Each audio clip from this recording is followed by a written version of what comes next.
Hello and welcome to Business 360. I'm Shireen Bhan. The headlines we're tracking for you this evening. The COVID-19 pandemic and the conflict in Ukraine. These shocks have produced profound impact on the global economy. As if that was not enough, now we are in the midst of a third major shock. The RBI hikes the repo rate by 50 basis points as expected. Governor Shaktikanta Das likens the current global monetary tightening to a third storm after COVID and the Ukraine war. Refuses to set an outer limit for rate hikes, saying future actions will be data-driven. The RBI also lowers the FY23 GDP forecast from 7.2 to 7%, maintains the inflation forecast at 6.7%. The central bank's projections mean inflation in September will be above the 6% mark. RBI will have to write a letter to the government explaining the reasons for its failure to contain inflation below the 6% target for 3 consecutive quarters. The rupee reclaims lost ground against the dollar, posting the biggest one-day rally in a month. Governor Shaktikanta Das says the movement in the rupee is orderly compared with other currencies. Stock market snap a 7-day losing streak after the Reserve Bank policy. The Sensex rallies over 1,000 points. The Nifty gains nearly 300. But for the week, the Sensex and the Nifty are still down over 1%.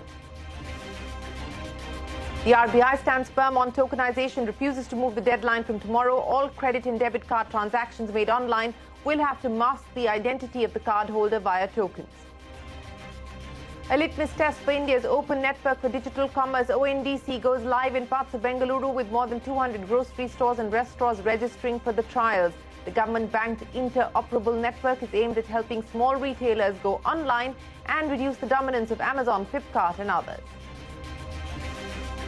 The insurance regulator is likely to approve new regulations on expenses incurred by general insurers. Sources say the expenses of management is likely to be capped at 30% of gross annual premium. That's an exclusive. At least 23 people are dead after a civilian convoy was allegedly hit by a Russian missile in southwest Ukraine. Russian President Vladimir Putin set to formally announce the annexation of regions in eastern Ukraine in a few moments.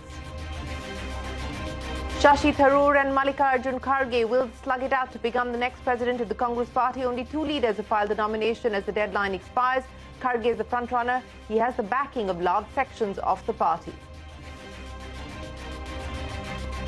All of that and more coming up for you. With the top story this evening, no surprises from the Monetary Policy Committee. Repo rate was hiked by 50 basis points for the third time in a row. And this was also the 4th consecutive rate hike, including the 40 basis point hike that was announced in May. So this hike, third time in a row. With this, the repo rate has been raised by 190 basis points in April. The repo now stands at 5.9%.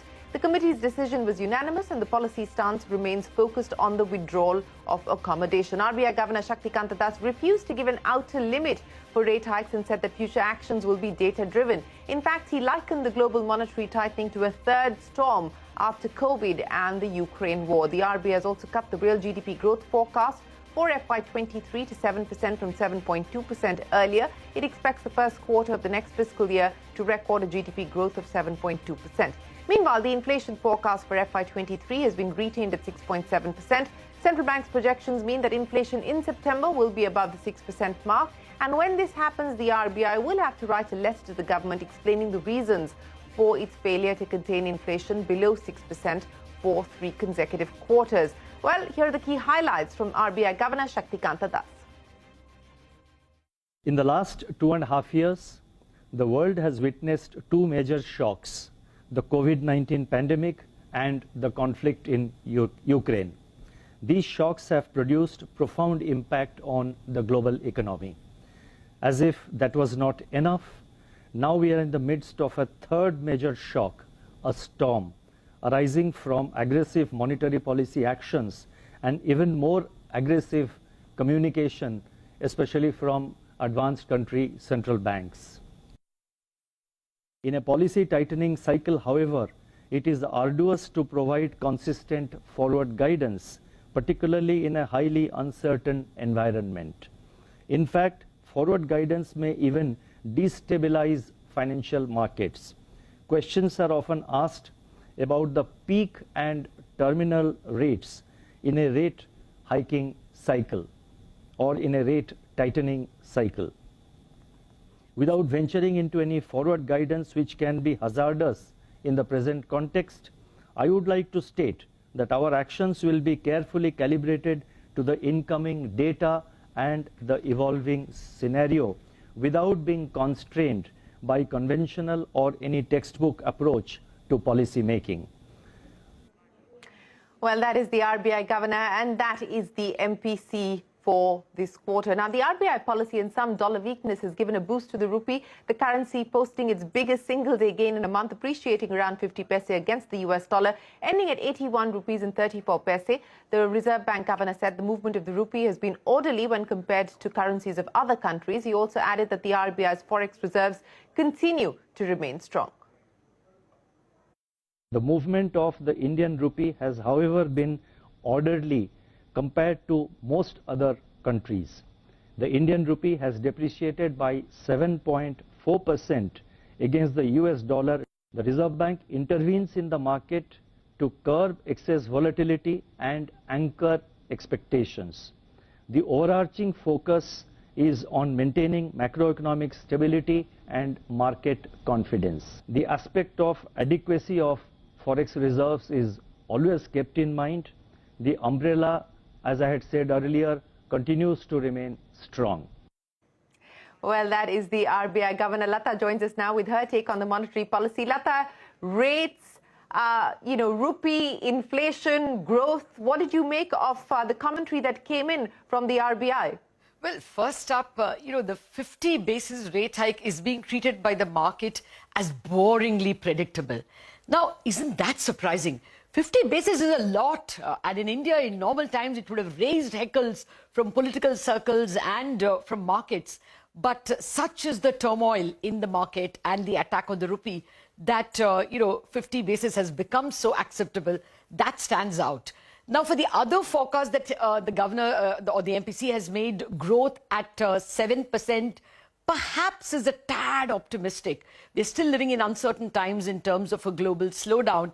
And even arithmetically, if you adjust the much lower than expected first quarter growth, 13.5 compared to RBI 16.2, it's likely that growth is actually going to be less than 7%. I mean, that's a very distinct possibility.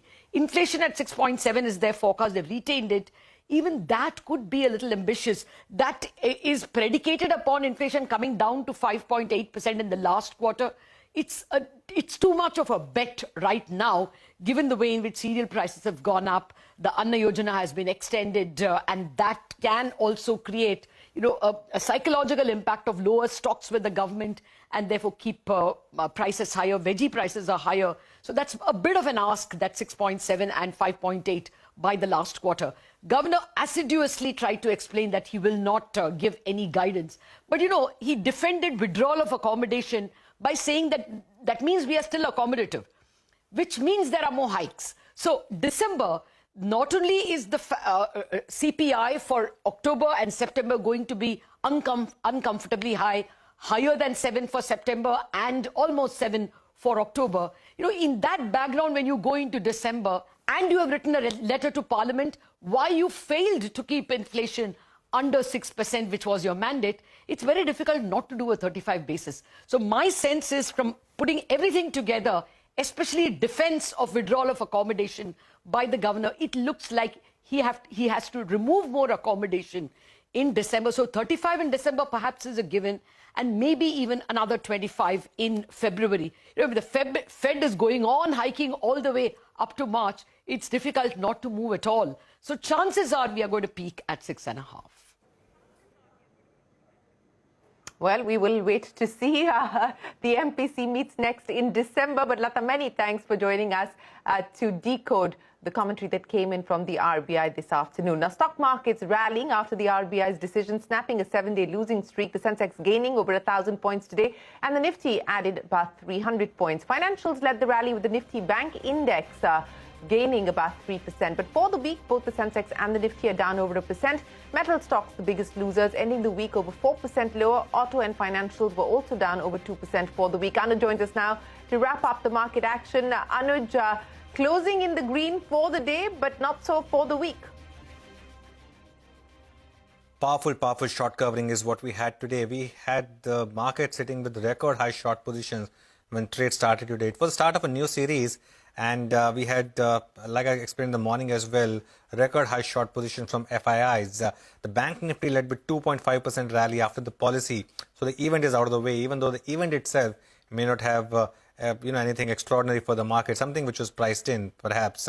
Risk on visible in all the metal names. But this is a market which is about the dollar-rupee algo trade, and that's what played out today. The rupee was very strong, and that led to the Bank Nifty being strong. In fact, look at the gainers. You had Hindalco, Bharti made a new high, by the way, and all the financials after that, Bajaj Finance, IndusInd, Kotak, the HDFC Twins, ICICI, even Reliance did well. In the F&O space, you had some big gainers like India Cement, Canara Bank, and Industar, while gas was a sector, city gas, that is, which was on the downside in anticipation of price hikes, so MGL, IGL, and Gujarat Gas. As I said, it's an algo trade, a lot dependent on what's happening with the dollar index and currency market. So today it was a good short covering move, but it cannot be said that a trend has emerged once again. For that, we'll need to see follow through. Powerful short covering for the day. Thanks very much, Anuj, for joining us. But here's a CNBC TV 18 exclusive. The insurance regulator is close to approving a limit on the expense of general and health insurance firms. And we learn that a cap of 30% of the gross premium written on the company expense during a financial year could be imposed. Yash joins us now with more. Yash. Well, discussions on expenses of management and commission has been a major talking point between the insurance regulator and the industry. Simply put, what is expenses of management? It is a sum total of two things. One is the commission paid by the insurance company on sale of its policies, and second one is the operating expenses incurred by the insurance company, like salaries paid to its employees. Now, the latest that we've been given to understand here is that the insurance regulator very recently, in fact just day before yesterday, met the general insurance industry, and there's almost a consensus which has been formed when it comes to the expenses of management regulations, which entails the limit that insurance companies will have to follow on expenses of management. What we've been given to understand is that a limit of 30% has been agreed upon between the regulator and the companies when it comes to expenses of management. 30% is of the total premium which a company earns in any given year. So if a general insurance company earns a premium of 100 rupees, there will be a limit on 30 rupees when it comes to expenses of management. As far as commission is concerned, there has been no limit which has been prescribed by the regulator, provided that the commission remains under that 30% limit prescribed on expenses of management. So which means that if an insurance company in any given year wants to spend 25 rupees as commission, it can only have 5 rupees towards other operating expenses. If it can reduce commission in any given year, it can have more money towards its operating expenses. All right, Yash, many thanks for joining us. The other headlines we are tracking this evening: Vodafone Idea says that they have been in talks with Indus Towers to strike softer payment terms, adding that the discussions have not been concluded yet. The statement comes after we reported that Indus Towers has warned the telecom company that they could lose access to tower services if dues were not cleared. Nestle India has announced that CFO David McDaniel, who also served as the Executive Director of Finance and Control, will be stepping down at the end of February. He will take up a new assignment with the Nestle affiliate. Svetlana Boldina, currently the Head of Finance and Control of Nestle Indonesia, will succeed him. Air India is planning to expand its international operations. It has announced 20 additional flights every week to Birmingham, London and San Francisco. Post the expansion, Air India will be operating 40 weekly flights to the US and 48 flights to the UK. Now, the Reserve Bank of India remains firm on tokenization, or the process of masking identity or credit card holders via tokens. Tokenizations, remember, will be mandatory from tomorrow, the 1st of October. As scheduled, that is. RBI Deputy Governor Ravi Shankar says that the system is ready for the change, and 40% of transactions in the month of September have already been done through tokenization. Take a look. On tokenization, the system is ready. Roughly about 35 crore tokens have already been created. As per the data we have, in September itself, about 40% of transactions were undertaken using tokens. There are a few participants who may not be ready, but that would largely be because, or probably because, of their unwillingness to comply. And we don't believe that we should hold back efforts to ensure customer protection because of such laggards. That's right. On the eve of the deadline to implement these tokenization norms, the clear indication coming from the RBI Deputy Governor is that there will be no extension in the timeline because this deadline has been extended multiple times already. RBI Deputy Governor T. Ravi Shankar in today's press conference said that 35 crore credit and debit card tokens have already been created in the system. And in fact, as of September, in the month of September, almost 40% of all online transactions that were done using tokens amounting to about 63 crore rupees so far. He also said that there may be a few laggards who have not really adopted to the system, but overall the ecosystem is perfectly fine. It is ready to adopt to these new rules, and therefore RBI will not hold back these rules in the interest of consumers just because there are a few laggards. Now, what is tokenization? Now, essentially it means that card-sensitive details cannot be stored by merchants anymore. They will be generated in the form of a unique token, and that is all that the merchants can store. Banks and card companies who are authorized will only have access to customers' data. This is to ensure that there's protection from any online frauds or hacks for the customers. Now, the timing of this deadline, the 30th of September today, is interesting because merchants are worried. They're right in the middle of the festive season, and if the system is not ready, which they're not very confident of, then transactions could fail, and especially on the recurring payments, there is concerns which could hit some of the small businesses. In fact, the Merchant Payment Alliance of India, who we spoke to a couple of weeks back on the show as well, had expressed concerns, said it had written to RBI twice over to ensure that banks and payment gateways demonstrate their readiness before the system moves to it. But if today's comments are anything to go by, it looks like come tomorrow and the rules will come into force. Yes, so prepare yourself for a change from tomorrow. Ritu, many thanks for joining us. We will head into a break. Up next, Shashi Tharoor and Mallikarjun Kharge will slug it out to become the next president of the Congress party. That and more when we return.